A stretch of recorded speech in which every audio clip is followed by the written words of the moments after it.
Oke, assalamualaikum warahmatullahi wabarakatuh. Kembali lagi bersama kami di Info3 RSID. Oke, pada kesempatan kali ini kita akan sharing terkait dengan IMK 10, yaitu pembuatan rumah sakit menerapkan penilaian risiko prakonstruksi atau PCRA terkait rencana konstruksi, renovasi, dan demolisi meliputi poin A sampai G. Oke, nah jadi PCRA ini juga sempat disinggung di standar sebelumnya ya, SNARS 2018. Dan terbilang hal yang baru dulu, karena dulu biasanya rumah sakit mengenal IKRA saja, tapi semenjak SNARS 2018 ada satu lagi, yaitu Pre-Construction Risk Assessment atau PCRA gitu. Dimana perbedaannya yang secara sederhana itu, kalau IKRA itu bicara soal risiko infeksi, kalau PCRA bicara risiko terkait risiko fisik ya, maupun risiko terkait pekerjanya gitu. Oke. Nah, sejauh ini kalau teman-teman googling belum ada formulir PCRA yang sesuai standar. Maksudnya yang sudah standarnya seperti itu belum ada gitu. Karena memang untuk PCRA ini kembali disesuaikan aja dengan rumah sakitnya masing-masing. Mau bentuknya, formnya seperti apa. Yang penting poin A sampai J itu ada di dalam PCRA, yaitu kualitas udara, PPI, utilitas, kebisingan, getaran, B3, kebakaran, keamanan, prosedur darurat, dan bahaya lain itu ada di dalam formnya. Nah, banyak orang yang bingung terkait PCRA yang secara standar itu seperti apa. Tenang aja teman-teman, sampai saat ini sepertinya belum ada ya PCRA yang pakemnya itu seperti itu, belum ada. Makanya kalau teman-teman ingin membuat PCRA dengan menggunakan form HIRA, ya itu tidak masalah gitu. Atau misalnya teman-teman ingin membuat form PCRA sendiri, itu juga tidak masalah gitu. Nah, yang ada di teman-teman di layar teman-teman saat ini adalah form PCRA. Dimana referensi dari form ini itu mengambil dari form HIRA, Hazard Identification and Risk Assessment gitu. Oke, di sini ada sedikit penambahan yaitu terkait item checknya, yang tadi poin A sampai J ya, dan juga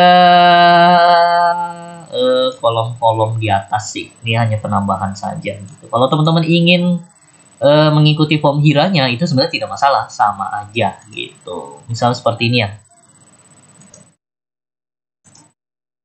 Oke, misalnya seperti ini form HIRA, bentuknya seperti ini, kolomnya ada hampir sama gitu.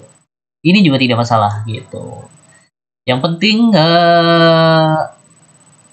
poin-poin pentingnya, poin A sampai A itu ada. Tapi kalau surveyor ya, karakteristik surveyor di kita tuh kalau regulasinya bilang A, ya udah harus A gitu. Agak saklek ya, makanya teman-teman ada baiknya bikin form PCRA sendiri gitu. Oke. Nah, kalau teman-teman pernah kerja di luar rumah sakit ya, sebenarnya PCRA ini mirip-mirip seperti HIRA dan JSA gitu. Kalau HIRA itu memang risk assessment dalam kegiatan konstruksi, JSA-nya biasanya kan pekerjaan-pekerjaan yang lebih beresiko. Nah, itu dibuatnya HIRA dan atau JSA. Nah, di rumah sakit mungkin mengadopsi skema yang sama, makanya dibuat PCRA ini. Makanya kalau teman-teman ingin membuat form PCRA dengan menggunakan form JSA itu juga tidak masalah, sama aja gitu. Yang penting poin A sampai E nya itu juga poin A sampai J itu ada di dalam formnya. Oke. Nah, dalam proses pembuatannya sebenarnya PCRA ini cukup mudah ya, apalagi kalau teman-teman K3 yang biasa dalam melakukan identifikasi bahaya dan penilaian risiko pasti lebih terlatih dalam membuatnya gitu.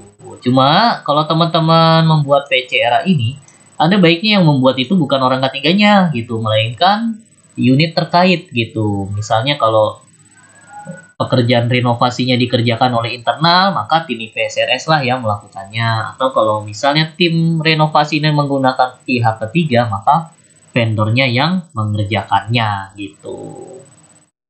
Tentu saja sebelum mengerjakan ada baiknya dilakukan briefing, edukasi, dan sosialisasi terkait pengisian PCRA-nya gitu. Lalu tugas K3-nya gimana ya? Tugas K3 adalah mereview apakah PCRA ini, risk assessment yang sudah dibuat ini sudah benar atau tidak, ada penambahan atau tidak, ada pengurangan atau tidak. Sehingga ketika sudah selesai direview, barulah si PCRA ini disahkan, ditandatangani, disahkan, baru pekerjaan itu boleh dilakukan. Gitu. Jadi alurnya seperti itu.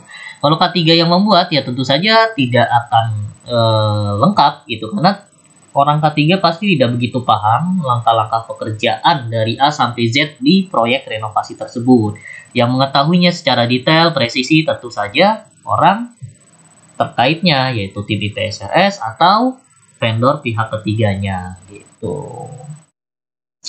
Nah, kita langsung aja ke PCRA-nya. Yang pertama itu kualitas udara gitu. Jadi teman-teman yang pertama buat itu adalah aktivitas pekerjaannya gitu. Jadi misalnya di sini adalah pembuatan renovasi ruangan ya.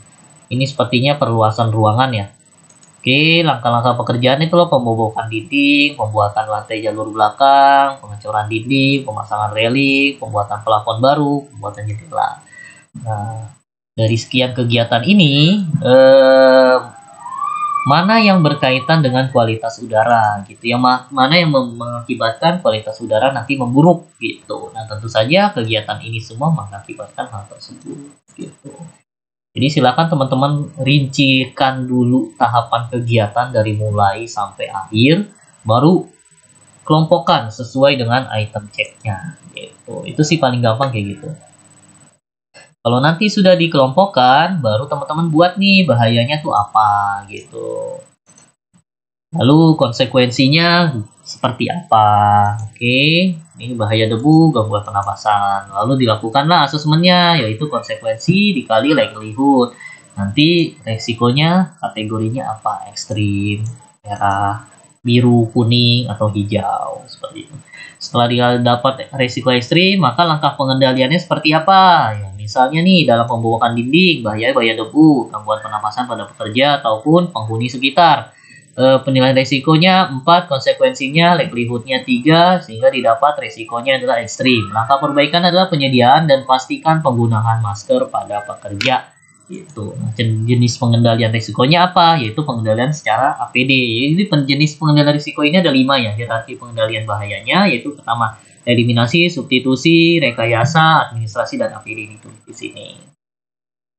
Lalu setelah dilakukan pengendalian, otomatis nilai risikonya akan berubah, makanya nilainya pasti akan berkurang.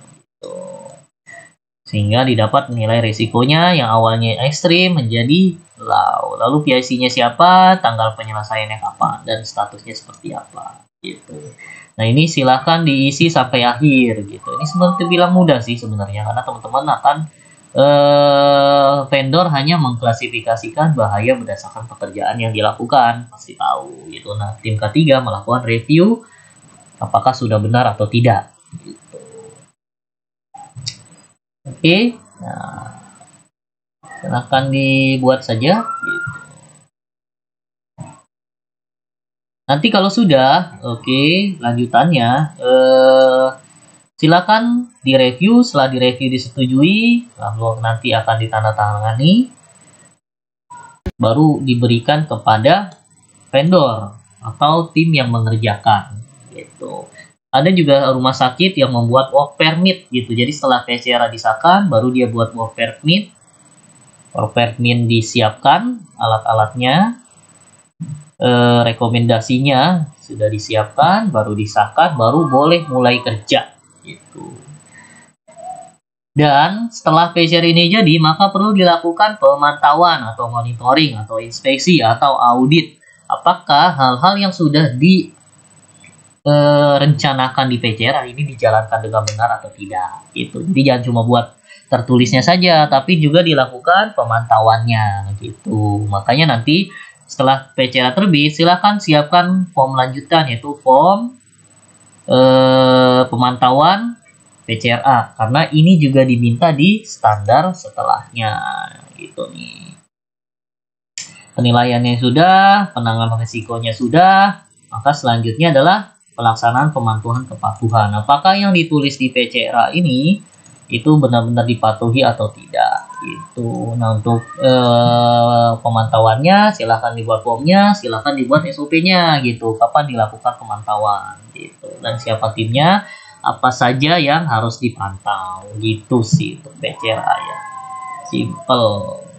Nah, PCR ini juga pasti lagi-lagi disesuaikan dengan renovasi, kondisi pekerjaannya.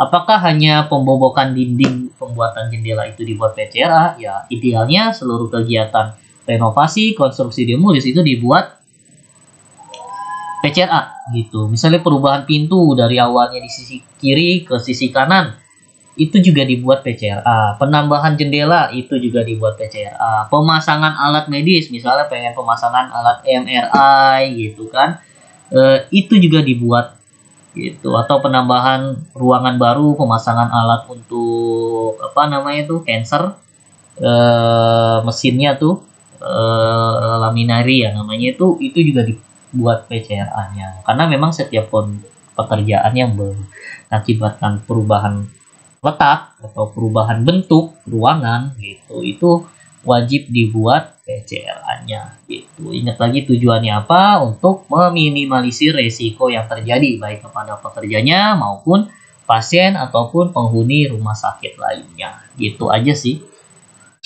simpelnya untuk PCRA ya. Nggak usah bingung, dan ketika akred silakan teman-teman kumpulkan aja nih gitu seluruh form PCRA. Ada baiknya setelah proses pekerjaannya ini selesai dibuat laporannya gitu. Oke, apakah bentuknya laporan PCRA? Ya nggak apa-apa, silakan, atau laporan pelaksanaan kegiatannya itu juga tidak masalah gitu. Penting mulai dokumen dari awal, proses penilaiannya, dan jangan lupa saat teman-teman melakukan edukasi cara pengisian itu pastikan dokumentasinya lengkap seperti absensi, undangan, materi, notulen. Lalu ketika proses pembuatannya itu juga didokumentasikan gitu. Proses auditnya didokumentasikan gitu. Jangan lupa peritilan-peritilan administrasi itu juga dilakukan gitu. Cuma biasanya sih kalau teman-teman sudah menunjukkan file ini ya, itu sebenarnya sudah lumayan nilainya gitu. Apalagi kalau teman-teman melengkapinya dengan dokumentasi yang sangat administratif, itu pasti nilainya akan jauh lebih tinggi lagi gitu. Oke, untuk PCRA mungkin sekian ya. Semoga cukup jelas. Intinya sih teman-teman harus tahu nih kolom kegiatan. Jadi ketika memang akan dilakukan proses pekerjaan, silahkan minta list pekerjaan dari awal sampai akhir ada apa aja. Biasanya vendor punya, karena dia punya rencana pekerjaan ya, HSE plan-nya pasti punya gitu. Kalau tim IPSRS biasanya juga punya tahapan pekerjaannya. Kalau tidak detail gimana ya? Tidak apa-apa. Yang penting secara garis besar pekerjaan beresiko atau paling beresiko dalam pekerjaan tersebut sudah diakomodir di dalam PCRA ini gitu. Oke, karena memang nanti bisa dilakukan penambahan di dalam PCRA ini. Oke, mungkin dari saya sekian ya. Terima kasih atas kesempatannya. Selamat sore. Assalamualaikum warahmatullahi wabarakatuh.